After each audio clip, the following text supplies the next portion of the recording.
Bienvenidos a Conexión Circular, un podcast de charlas sobre economía circular y sustentabilidad entre una mexicana y una argentina. Somos Viridiana Bello Wickle y Elga Velázquez. Quédate con nosotras para aprender y poner en práctica la transición hacia la economía circular y estilos de vida más sustentables.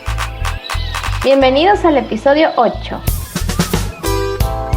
Packaging sustentable. Hoy tenemos la oportunidad de poder escuchar la experiencia sobre los retos y demandas del packaging sustentable. Esperamos que les haya gustado nuestro episodio anterior que trató sobre greenwashing. Si es la primera vez que nos escuchan, les invitamos a revisar nuestros episodios anteriores. Buenas, hoy tenemos una invitada súper especial, Josefina Ponca, responsable de comunicación de WePack, una empresa de packaging con sede en Finlandia, que nos contará su experiencia sobre el envase, embalaje o packaging sustentable, cuáles han sido sus logros, sus obstáculos y sus reflexiones sobre este tema. Buenas, Josefina, y bienvenida al programa. Hola, mucho gusto, gracias por la invitación. Sí, llevo viviendo en Finlandia 14 años, en la ciudad de Lahti, que está a tan solo 100 kilómetros de la capital de Finlandia, que es Helsinki. Y Lahti, esta ciudad, tiene, por cierto, el honor de ser la capital verde europea este año, gracias a su compromiso de intentar volverse la primera ciudad neutra en carbono en este país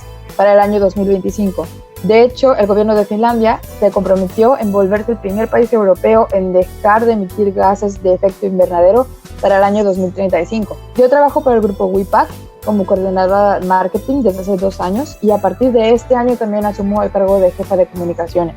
También este año, y en honor a esta celebración de la ciudad de Lahti como Green City Lahti, todos los empleados de nuestra empresa en esa ciudad llevamos un importante título extra. Somos creadores de futuro sostenible. Gracias, Josefina, por estar aquí esta noche. ¿Y nos podrías contar qué hace WePack y cuál es su diferenciación en el packaging sustentable? La empresa WePack es parte del grupo familiar finlandés Vihuri, que tiene divisiones en la producción de materiales para envasado para la industria de alimentos e instrumentos médicos, que es lo que nosotros hacemos en WePack, pero también tiene venta de productos diarios al por mayor, hace comercio técnico y se dedica también a la aviación. Así que es un grupo diverso que remonta sus orígenes a lo largo de más de 100 años con la misma familia. En WePack nosotros nos dedicamos a desarrollar soluciones innovadoras en materiales de envasado plástico y trabajamos constantemente con nuestros clientes para crear conceptos sostenibles, porque para nosotros la sostenibilidad está arraigada en nosotros mismos. Tratamos de reafirmar estos valores siempre que podemos, tomando decisiones transparentes y que sean a largo plazo. En el 2019 hicimos la gran promesa de reducir nuestra huella de carbono a 0 para el año 2025. Así que los principales pasos que seguimos tomando, porque no es algo nuevo para nosotros, es la reducción del uso de materiales plásticos al mínimo necesario, utilizando energía sostenible para la producción en cada sitio. Por ejemplo, en todas las plantas en Finlandia tenemos ese tipo de energía sostenible y el resto de los sitios se unirán a este mismo método para el año 2022.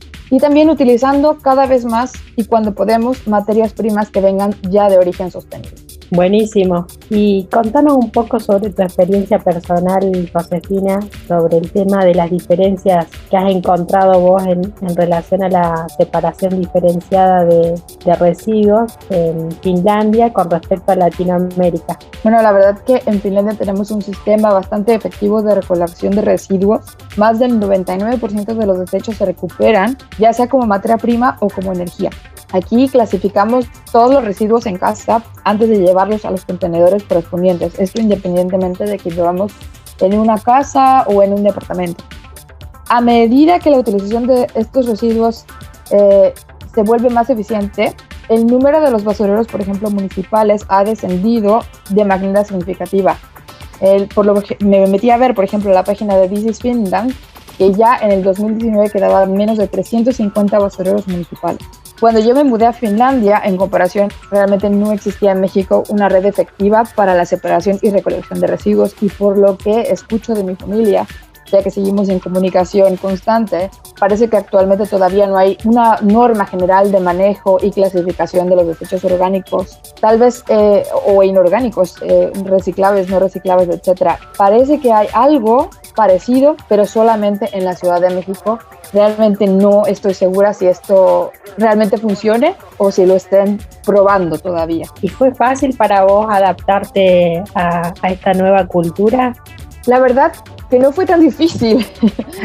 Cuando llegamos a un país en donde todo funciona y todas las personas hacen lo mismo, todas las personas tienen los mismos derechos y las mismas obligaciones. Y Finlandia tiene un sistema en el que todos los inmigrantes que vienen aquí de manera organizada, digamos que no llegamos al país sin ninguna razón, sino que tenemos alguna razón y tenemos permiso para residir en este país, a todos se les ofrecen durante los primeros 3 años un sistema de integración en donde puedes aprender el idioma, como yo también lo hice. Y durante esos 3 años, cuando puedes aprender el idioma, te enseñan también las bases del día a día, todo lo que un finlandés ha estudiado en los años básicos de educación, los vienes aprendiendo en 3 años de una manera compacta pero efectiva. Así que realmente te enseñan que hay que reciclar y cómo se recicla y cómo hay que llevar la basura, etcétera. No solamente esto, por supuesto, sino cómo se crea una cuenta en un banco. Todas las personas tienen que tener una cuenta en un banco, etcétera. Cómo reciclas, por ejemplo, las botellas en las tiendas, porque aquí, por ejemplo, se recicla una botella de bebida, puedes reciclarlo directamente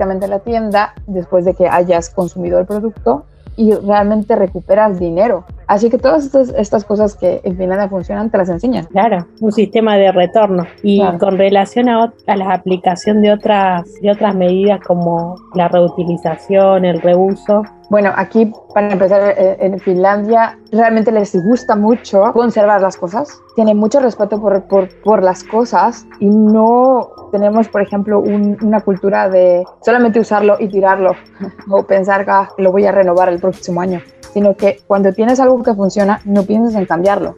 Y el ejemplo, por ejemplo, en mi casa es que mis hijos utilizaban, bueno, la más pequeña ya tiene 7 años, pero todavía lo tenemos en casa y todavía lo siguen utilizando, un triciclo de plástico, de hecho. La marca se llama Plasto, es finlandesa. Y este triciclo es el mismo triciclo que su papá utilizó hace ya 40 años. Y está en perfectas condiciones, porque bueno, es un material que realmente es duradero.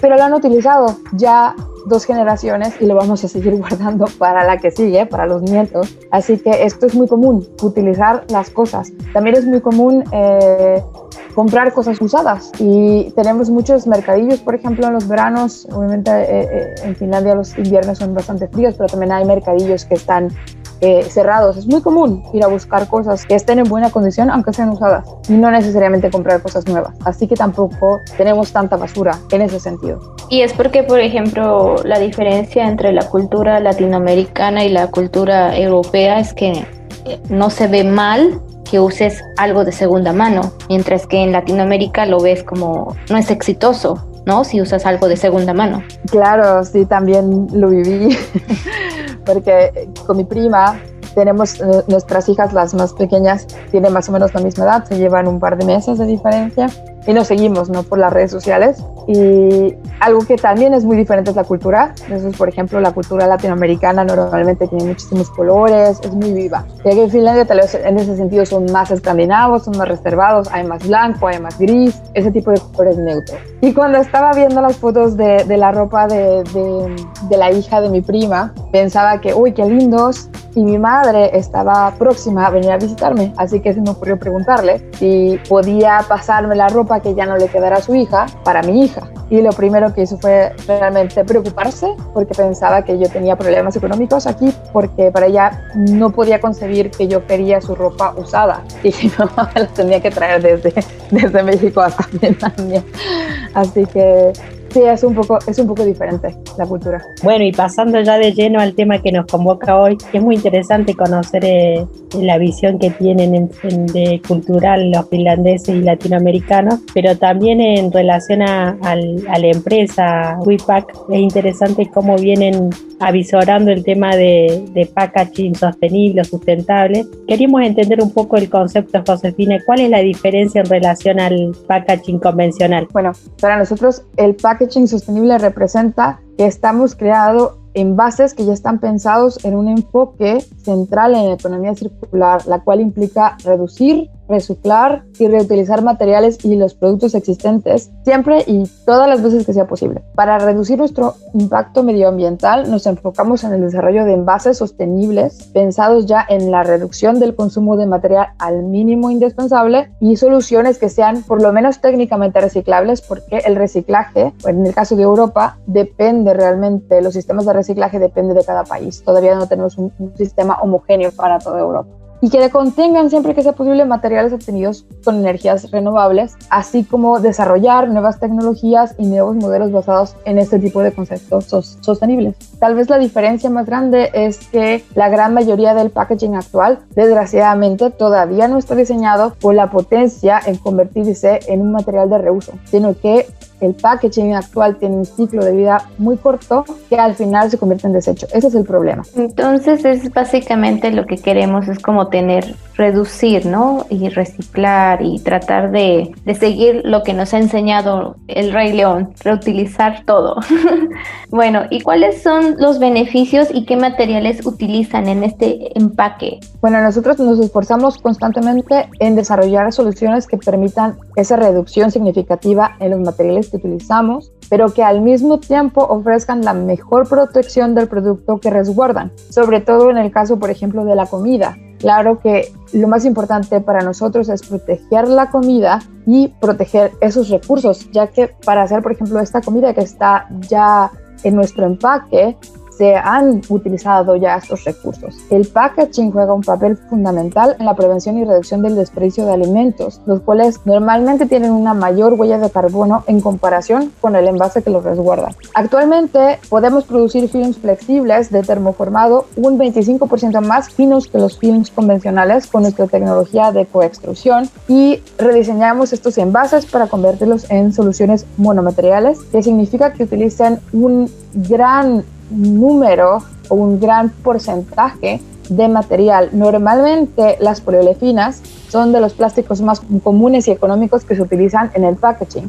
El PE y el PP pertenecen a este tipo de plásticos. La ventaja de la utilización de este tipo de plásticos es que se pueden reciclar cuando realmente se utiliza este alto porcentaje, que normalmente es mayor del 80%, dependiendo del país. Hay países que exigen más del 90% para considerarlos monomateriales. Y después de que se utiliza este alto nivel, se pueden realmente extraer estos materiales para volverlos a utilizar a través del reciclado, aunque desgraciadamente no se pueden utilizar en el packaging para alimentos porque la calidad no es exactamente la misma, tiene que tener una calidad muy alta, pero se pueden utilizar prácticamente en cualquier otra aplicación como muebles, terrazas, utensilios para el hogar o incluso para hacer la comida. Muy interesante. Lo que están intentando hacer es que el material se pueda reciclar igual en diferentes usos y que no se pierda ese material, ¿no? ¿Y cuáles son los...? Estamos en una economía circular. Exacto, como el ciclo sin fin que nos menciona, ¿no? Que todo tiene que ser aprovechado y volver a ser un ciclo, ¿no? Entonces, ¿cuáles son los objetivos de la compañía en relación a la neutralización de carbono que nos habías mencionado antes? Bueno, nuestra misión es facilitar que nuestros clientes entreguen sus productos a los consumidores en envases seguros y sostenibles. Eso siempre será la misión número 1. Pero también trabajamos realmente hoy para que tengamos un planeta más sostenible mañana. Esta es la promesa de pensamiento circular que mencionaba, que es a largo plazo para que nuestra propia gente, nuestra propia empresa, nuestros clientes, nuestros socios y el público en general entienda que queremos recuperar estos materiales y volverlos a utilizar. Lo más probable es que realmente para el 2025 no vayamos a poder, aunque hagamos lo mejor posible, no vamos a poder realmente alcanzar este cero de emisiones de carbono, pero lo vamos a intentar con todos los recursos que tenemos a la mano. Y la compensación de emisiones va a ser el último recurso. Pero primero vamos a tomar todos los pasos necesarios para disminuir nuestra huella de carbono a cero. Ahora entendemos porque lo primero que hicimos fue medir realmente todas las emisiones que generamos ya desde que empezamos a tomar estas materias primas que utilizamos en nuestra producción hasta el momento en el que entregamos nuestros materiales a nuestros clientes. Lo hemos medido todo, así que ahora sabemos que un 80% de la huella total de carbono que producimos proviene directamente de estas materias primas. Así que lo que estamos pensando o lo que tratamos de hacer es incorporar materiales reciclados o materiales de fuentes que ya son renovables. Este año, por ejemplo, estamos a punto de lanzar un nuevo tipo de plástico basado en celulosa que se llama Woodley, que está diseñado para ser reciclado en un futuro. En este momento, Woodley está siendo producido y va a ser lanzado para el mercado finlandés, y en algún futuro se espera que Woodley podría ser reciclado como su propia materia prima, pero en este momento sería reciclado como plástico. Si Woodley terminara de alguna manera en residuos mixtos para incineración, que es muy común en Finlandia, la energía recuperada se produciría hasta un 70% menos de dióxido de carbono que los plásticos tradicionales. Buenísima la explicación. Y con relación al tema de los plásticos PET, ¿tienen toda una industria ya madura en Europa? Por ejemplo, nosotros, claro, una de las materias primas que utilizamos como materiales reciclados es este plástico PET, que nosotros lo obtenemos también de una envasadora de botellas en Finlandia que está realmente certificada por su calidad, porque tenemos que tener una calidad muy alta cuando estamos tratando de hacer estos tipos de envases que sean seguros en el contacto de alimentos, y también en algunos casos, realmente no hay muchos, podemos utilizar este tipo de material reciclado también para la protección de instrumentos médicos, pero esto es algo nuevo, estamos tomando los primeros pasos. Ok, no sé si querías comentar alguna pregunta, Viri. Lo que estaba viendo es, por ejemplo, o sea, estamos hablando de una empresa que produce plástico, pero es muy interesante que ahorita están tratando de renovarse y hacer todo un cambio para utilizar materias primas que sean más sostenibles, ¿no? Que reduzcan su huella de carbono, porque es importante ver que a pesar de que una empresa tenga un rubro como los plásticos, se puede hacer un cambio para volverla a economía circular. Claro, de hecho nuestra estrategia interna es que lo primero que tenemos que hacer es volver nuestro portafolio completo de productos, los tenemos que hacer reciclables en un par de años. Ese es el primer paso, asegurar que todos los productos que hacemos se puedan reciclar. Ese es el primer paso. Y el segundo paso va a ser precisamente incorporar más y más este tipo de biomateriales. Y un biomaterial sería que sea más, por ejemplo, este Woodley proviene de la celulosa, como mencionabas, ¿no? Claro. Tenemos, por ejemplo, Woodley. También tenemos actualmente lo que le llamamos nuestros laminados de papel, que realmente es prácticamente 90% papel y un pequeño laminado es de plástico. Y depende de la resistencia. Hay algunos productos que realmente tienen aún menos de plástico, hasta un 99%. De hecho, ahora estamos trabajando, no puedo revelar todavía porque es algo que vamos a estar revelando próximamente. Es secreto. Pero sí, es un secreto, pero nuestra producción se llama ProDirect en Alemania. Es el siguiente paso. Va a hacer todos los productos que hagamos en Alemania en ProDirect van a ser automáticamente ya carbon neutral, neutrales en carbono. Bueno, y con relación al tema de los plásticos de un solo uso, ¿estás de acuerdo con las provisiones que se están impulsando en diferentes países, Josefina? Me parece que el tema es muy complicado y realmente depende en cómo definimos qué es un plástico de un solo uso. Por ejemplo, en el caso del packaging, también podemos pensar que son de un solo uso cuando utilizamos un paquete y lo tiramos a la basura. Creo que el punto es generar menos basura. Pero en nuestro caso, por ejemplo, de packaging, es difícil pensar que se pueda sustituir por completo los materiales que tenemos actualmente. Nosotros, como digo, estamos intentando sustituirlos, pero la realidad es que todavía no hay un volumen alto de este tipo de materiales bio que estén listos para sustituirlos por completo, sobre todo en el caso de los instrumentos médicos, por ejemplo, que requieren esterilización, etcétera.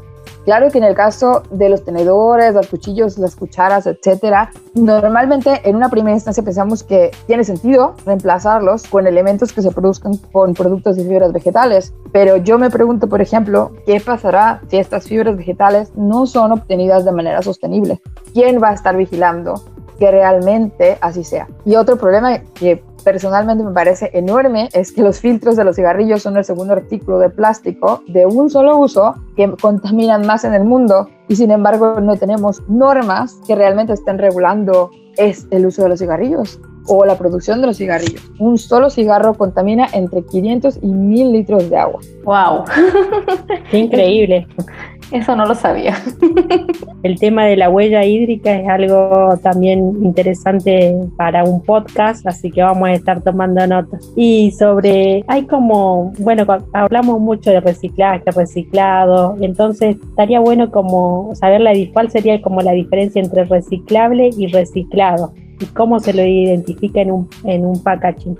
Eso es interesante porque es algo que realmente también nos vienen preguntas, también desde nuestros clientes. Me parece interesante que a nivel internacional seguimos teniendo que explicar estos conceptos por separado. Me alegra realmente vivir aquí en este país en donde mis hijos están creciendo ya familiarizados con estos conceptos y les preguntan a ellos saben responder perfectamente. Es muy interesante, pero nunca es tarde para aprender. Yo también lo aprendí. Hablamos de packaging reciclable cuando está diseñado para que al final de su ciclo de vida sea posible recogerlo, clasificarlo y reciclarlo. Hay muchos países en Europa en donde ya se recicla el packaging de monomateriales, como ya expliqué antes, de los cuales es posible recuperar materiales para su reuso en diversas aplicaciones, aunque todavía no en aplicaciones que tengan contacto con alimentos. Hablamos de packaging con material reciclado, cuando se pueden reutilizar materiales reciclados post-consumo, que se conoce como PCR. Hasta ahora, el uso de este tipo de materiales en envases de plástico para aplicaciones alimentarias prácticamente se limita a ciertos materiales como el PET, del que ya hablábamos antes. Muy buena aclaración, porque muchas veces no tenemos conocimiento de qué es reciclable, reciclado, y es bueno entenderlo desde tu punto de vista. Y por último... El futuro, déjate digo, el futuro es la idea, es que en un futuro actualmente no es posible reciclar packaging que tenga material reciclado, pero en el futuro vamos a tener nuevas familias de packaging que realmente tengan material reciclado y que puedan seguir reciclándose. Este es el concepto de la economía circular. Eso es muy, muy interesante y es lo bueno, porque a veces no entendemos. A veces nada más leemos que dice reciclado y automáticamente decimos, esto es bueno, ¿no? Pero no entendemos si realmente se puede reciclar o solamente es una parte o realmente no es, ¿no? Qué bueno que nos aclaras y que nos das como una perspectiva de lo que viene en un futuro, porque con tanta información a veces no tenemos idea concreta de lo que estamos eligiendo en nuestros productos como consumidores, ¿no? Y por último, ¿cuáles son tus reflexiones que has visto sobre las generaciones con respecto a la sustentabilidad en el packaging? Para mí es difícil responder, ya que vivo en Europa desde hace 14 años, pero aquí es obvio que la conciencia sobre la sostenibilidad entre los consumidores ha aumentado en los últimos años. La estrategia de plásticos de la Unión Europea publicó que el objetivo es que el 100% de los envases de plástico sean reutilizables, reciclables o compostables ya para el año 2030. Estamos en el año 2021. Falta muy poco. Así que muchas empresas como nosotros, desde productores hasta propietarios de marca, ya se han comprometido desde ahora y ya están trabajando para lograr este objetivo. Cuando desarrollamos nuevos materiales para envasado, tenemos que considerar desde el principio la facilidad con la que esos materiales podrán reciclar más adelante. Y claro, esta facilidad tiene que ser clara, tiene que ser obvia para el consumidor. Pero también hay estudios que demuestran que el 30% de los consumidores estarían ya dispuestos a pagar más por un packaging sostenible. Que al final de cuentas es una pequeña porción, estamos hablando de en Europa, un par de céntimos de euro, lo que se subiría el precio por cada packaging o por cada producto que estamos comprando en el supermercado por un packaging sostenible. Así que el cambio hacia un mejor futuro lo estamos haciendo ya ahora. Bueno, muchísimas gracias Josefina por haber aceptado esta entrevista en el podcast y esperamos seguir colaborando juntas. Y como reflexión podemos decir que nuestras decisiones determinarán nuestro destino y el de nuestro planeta Tierra. Así es, y para recordarles que los que fuman, el cigarrillo consume más de 500 litros de agua, por favor, que se les quede. Bueno, nos despedimos recordando que pueden encontrar en LinkedIn o en Instagram como Conexión Circular o en Twitter nos encuentran como Somos Circulares. Pueden suscribirse para que escuchen nuestros próximos episodios y en Instagram tenemos varios ejemplos de productos que siguen un modelo circular en el mundo. Así que si nos escuchas y te gusta algo, déjanos tu comentario, inquietud o un me gusta. También puedes sugerirnos temas que te inquieten y quieras escuchar en nuestras próximas ediciones. Bueno, nos despedimos desde Argentina, Finlandia, Emiratos Árabes. Mucho gusto, Josefina, y gracias por tu... Muchas gracias. Hasta luego. Hasta luego.